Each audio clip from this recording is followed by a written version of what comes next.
So, we got the refinery under here as well, which I'm thinking effectiveness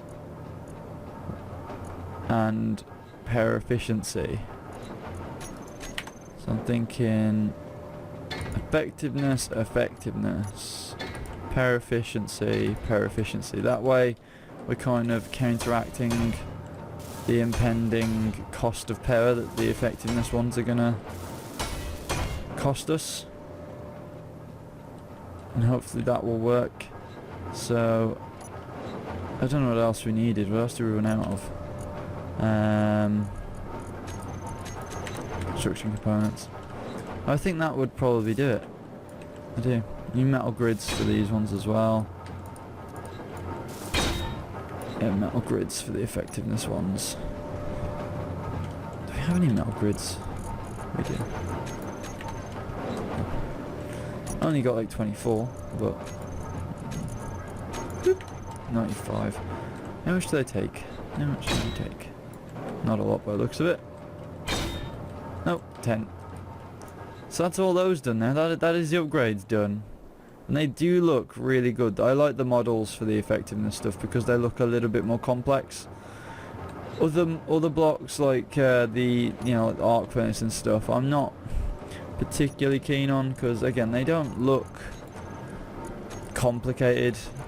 They just look really like simple models. They're probably not. No, they're probably not. But they look really quite simple blocks compared to other things. I like things that look complicated. Like this, look, it's got all these tubes and piping and things, and it just looks lovely. And yeah, kind of looks like a DJ deck. I don't know. Oh, another meter storming bound. Another thing as well, I'm gonna get rid of this pathway. Just because we had an issue with this last episode where it got hit by a meteor. So it was too far stuck out. So we've had to like try and figure out what the hell was wrong with it. Cause yeah, issues and all that. Do we have any other places we can place modules or not? Oh. I think the main issue we had last time was the way this one was placed. We could get another one in. Let's take out this. We could fit another one in here. The other one maybe not because it will compromise the locking, the pressurizing effect in here. But what do we want on here? Should we just put another power efficiency module down? Screw it, let's do that. Because we need more. We need just to save power wherever we can, especially on these refineries. Construction components, steel tubes, and all that stuff. Steel tubes, construction components, a lot of steel tubes. Be nice to have maybe something where, if an item is I don't know, like an auto builder, where it costs a lot of resources. But once you've got it placed on, say, a station, the items that you place, if you maybe, I don't know, if it was just touching the facility, it would instantly start to, fix itself. I don't know, because the main problem you have is you're constantly darting backwards and forwards for material and resources like I'm doing now. One thing, imagine if it was just touching the base or touching the station and it just started to, very slowly sort of self-repair or fix or upgrade or... So you place down the structure where you want it and it just goes, yeah, okay, I'll start to push materials into making that. And it's very slow. It could be very power consuming, and you could maybe use effectiveness modules and power efficiency modules to reduce its power consumption. But just imagine that, how good that would be to just place stuff down and watch it build itself, but for a cost of power. That would be some serious wizardry. It really would. What else can we do to this to make it better? What's this? 1, 2, 3, 4. 1, 2, 3, 4. Okay. Can we get under there? 1, 2, 3, 4. So there are more areas to place stuff. Nice. So we've actually got more areas to place modules onto. So this one's like a double. We could either add an upgrading bit to it, or we could either add something else. Again, I'm thinking power efficiency or effectiveness. Effectiveness. Let's go with an effectiveness module. And then we're gonna have to try and build that some way. Some way. Oh, right. So, the way we could get away with doing this is ripping a hole in the floor and just dragging, just lazy way in it. Look at this. I'm just life hack right here. Need some plates. And drop them back in there. Drop them back in there. Tubes. Plates. Components. Can't do anything because we haven't got the weight. Construction components and motors. Oh wow. Oh, wow. I can go inside the block. Did you see that? Hello? That doesn't connect. Keen, sort your problems. No! Shit. Well, there goes a few more items. So it turns out that they've broken one of the blocks. How they've managed to do that is basically they've got a connection port for the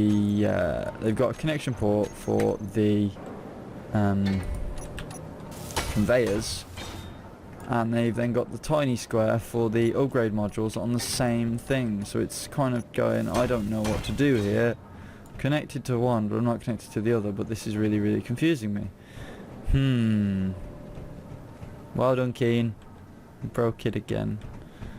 Okay, so what have we got here? We've got the pressurised and depressurised buttons. Do we need lights in here? So we've got lights out here, but do we really need lights of any kind? I don't think we do. I personally think we need like another floor to the station. So maybe if we move this out of the way.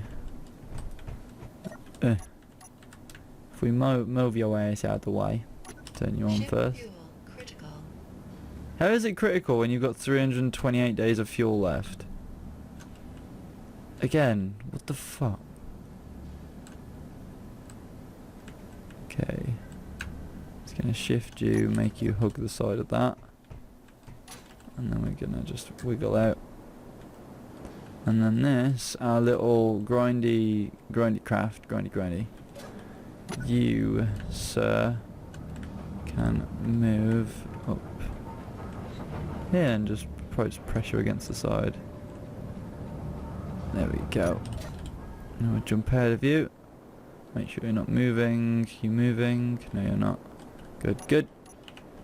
And then what we can do is, because we've got lots of plates in our inventories, we can start to build another level to the station. Place some of these down, and then hopefully we can maybe set up some systems below here. Maybe have like a little hangar, actually, a little place to park the craft. That'd be nice, wouldn't it? Wouldn't it?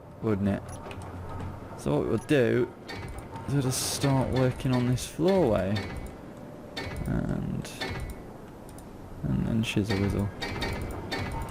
So we'll get past all these refineries. And then we've got this nice little open area to park our crafts, keep them safe from the nasty meteorites that will most likely play their way through the asteroid we're in, and we'll have to build up some sort of wall of defense, which will actually be awesome when that comes to the point when we'll have to, you know, go through, make a massive wall of just reinforced blocks and just defend. And turrets may be a worthwhile thing, but again, producing the items for, well, ammunition, you need a lot of magnesium for that, and magnesium is not easy to come by if you're in, you know, if you're in the shitty areas of space. You can't find it, and I don't think we've found a lot of it yet, so that is going to be a bit of an issue.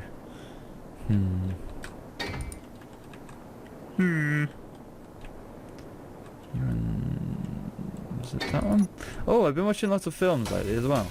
I watched like Fury, which is a movie based on a tank regiment in World War II. It was the Americans versus the Germans in tank combat, and it was actually a really, really good film. I was not expecting it to be... People were saying it's like, yeah, it's like Saving Private Ryan, but like, you know, 20 times better. I don't think it was better than Saving Private Ryan, but I think it was on par with it. And there was a lot of, you know, things in there that were very, very unexpected. And I would say to you guys, go and check out the film. The film's called Fury. It's a fairly new film. Some of you have probably already watched it. But honestly, it's a great film to watch. It really just tug on your heartstrings at some points as well. Made me feel a little bit sad. But I like war films because I don't know, the fact that they're, especially the ones that are really sort of accurate, to say the least, they're the best ones to watch. Some movies I've watched are horrendous, where they're not accurate to the time period, and you know, they've got a tank, but it was like, what was that film? Robin Hood. This is a good example of like keeping to the times, right? So Robin Hood is like bow and arrow, archer, whatever, and they arrive on D-Day landing crafts on a beach in one of the scenes. I think it was Robin Hood, and I was like, I'm not stupid. So when a film starts to think that you're stupid, that's when I get annoyed. And it seemed like they were trying to, you know, go, oh, look at this, there's this shit, and we're in a D-Day landing craft because we can. That's the sort of stuff that annoys me. Also watched a film called Zombievers last night with my parents, and may I say, it's ridiculous. The concept is ridiculous, and it's a movie that doesn't take itself seriously. So it's actually put down as a comedy.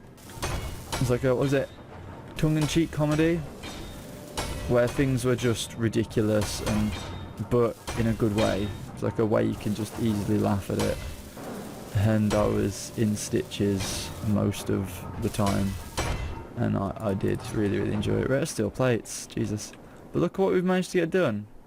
I've been talking. It's amazing. So yeah, it's a ridiculous film.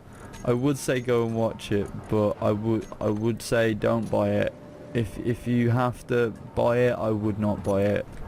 Just watch it when it comes available on Sky. If you're a Sky paying member, just watch it. Like, it is already on Sky, so go and watch it there. Don't buy a DVD of it, or don't get it on iTunes. Just don't even give it your money, because it's ridiculous. I would have not paid to have watched that in a cinema, to say the least. That's just me. But yeah, what else have I watched? We watched what was it? What was it again? The film based on The Purge. That was it. We watched The Purge Anarchy as well. That's just come on Sky as well, and that's ridiculous in its own way, because it's kind of a film that almost sets itself up like the game Hatred, where it's like, you know, it's a day where, if you don't know what it is, The Purge is basically a film based on a 12-hour period like a holiday, a bank holiday sort of thing that you get normally for like King's Day and stuff like that, when, you know, different holidays. And basically you can go out in this 12-hour period and just kill people. You can do whatever you want. Murder is completely legal, and I watched the first one and was like, okay, yeah, it was alright. Oh, where are steel plates at? Anyone tell me where steel plates are at? Anyone? Oh, there they are. So yeah, it kind of sets itself up like Hatred, because it's just purely outright ridiculous, and the characters are good, and they actually made quite a lot on the box office from it, but I don't know, it just seems like too much based on a horrible concept, really. It's like, oh yeah, in this 12-hour period you can go out and just kill anyone you want who've wronged you in some way. Say if somebody pushes in the queue at, say, Tesco's, you can, you know, in that 12-hour period figure out who that person is, where they live, and then go, I'm just going to kill you for no apparent reason other than you pushed in front of me in Tesco. That sort of thing. It's a bit ridiculous, but I watched it and the characters were really actually quite good. There was a bit of backstory behind the characters, but other than that, it wasn't the best. Have I watched anything else? Again, I've probably already mentioned in other videos, I watched like Prometheus and stuff loads of times, because I'm still waiting on the second one to be released, because it's just such a good concept it's such a good add-on to the Alien world. For any of you who don't know, Prometheus is based in the same universe as Alien. So you have the Weyland Corp and Weyland Yutani, and you know, all that sort of backstory behind the company that originally found aliens, and it's based on a ship named after the Titan who gave humans fire, called Prometheus.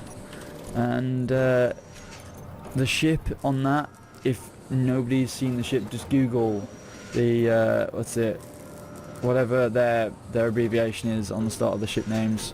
Just type in Prometheus ship in Google on images and you'll find the beautifulest looking craft in the world. It's like an exploration vehicle, one of the most expensive at the time to produce in the universe of Aliens, and it's just a beautiful craft, and it's like VTOL as well, and the engines turn, and it's just Google it. I'll actually probably try and put a picture up if I can, just to show you what it's like, because it's I love that craft.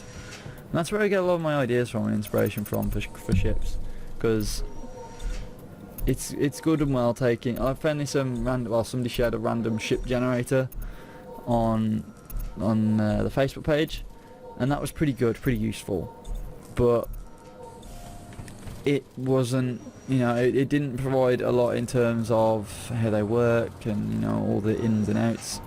Watching stuff on movies can really help building ships. Like if you just go through old films as well and look at the crafts that they build, and you can really look at the differences between the retro ships and the new age ships that look very much lived in. Like a lot of spaceships you'll see nowadays have that lived in feel, unless they're going for the brand new space, the brand new spacecraft to go and explore new sectors of space. You know what I mean? It's like getting I don't know. It's like Alien, the ships in Alien look lived in, and they look like things have been strapped onto them and they haven't thought it through and they've just, bodged it together. Whereas with Last Days on Mars, for instance, their ships were brand new, all white and looking very lovely and not very lived in, as I keep saying that word now. But the ships in Alien look like that, and they look so nice. I love them. I'm going to shut up about it now, because I've probably said it too many times. So yeah, that's what I've been doing. I watched a few films. I like watching films. Always interesting. And either watch a film or I listen to a film or I listen to music while I'm building.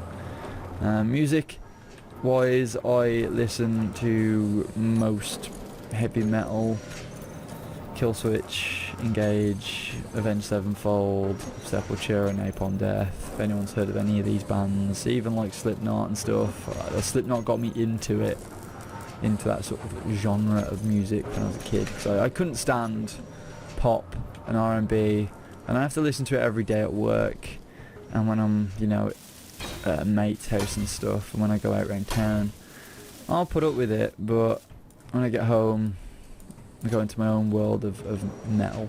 It's amazing. So yeah, what music taste have you guys got? Because I'd like to see what kids nowadays and what people nowadays actually listen to and what they prefer, because there's a lot of different genres being made in the world today. There's like crossovers. A good band that me and my dad listen to called Enter Shikari, they're good for crossovers.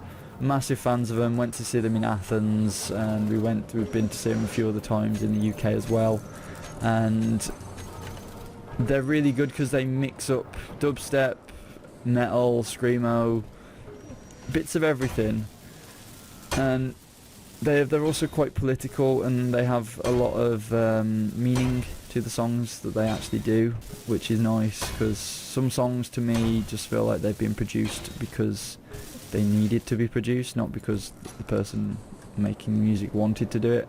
It's just like, we need another song, quick, think of some generic beat, quick, think of some other generic bollocks, and that's pretty much how I feel about the whole thing.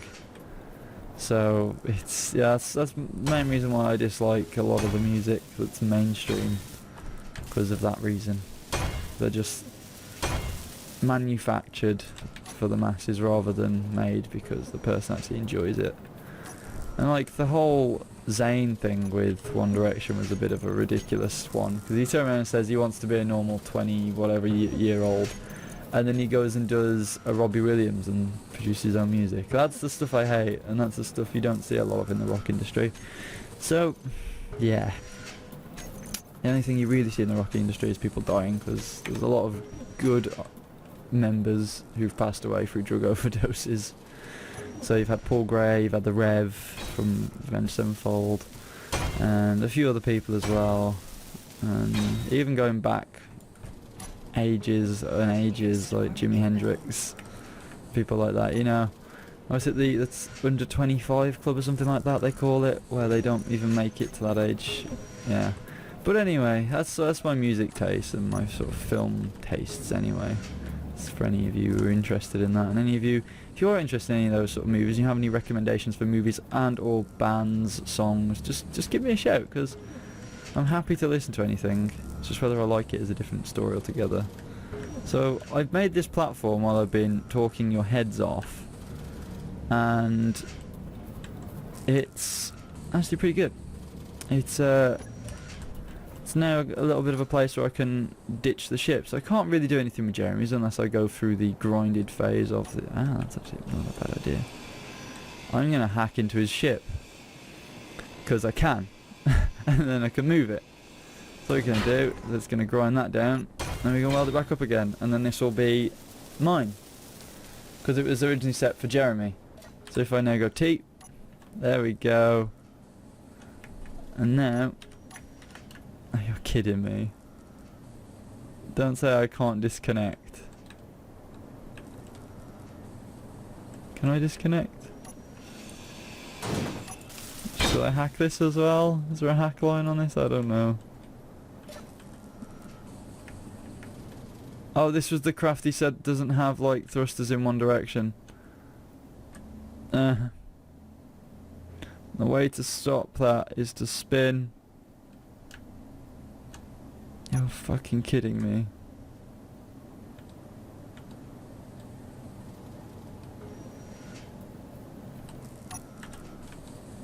How the fuck did he even deal with this when he had to use it to get here?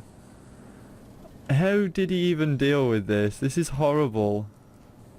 I'm gonna have to tell him next time he's in this world. This is disgusting. Okay, P. We're locked in place, yeah? We good?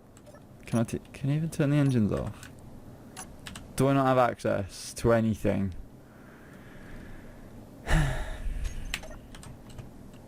Either way, his ship is staying turned on. So we got the small driller in there. We got, look at this. We've actually made a bit of progress. It's actually looking like a really good base now.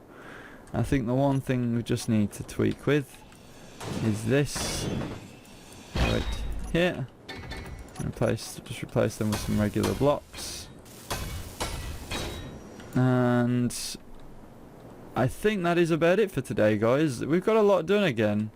Look at that. We've got like a nice platform built. And in fact, I'm actually going to print screen that because that's a good thumbnail there. Right there, that's a good thumbnail.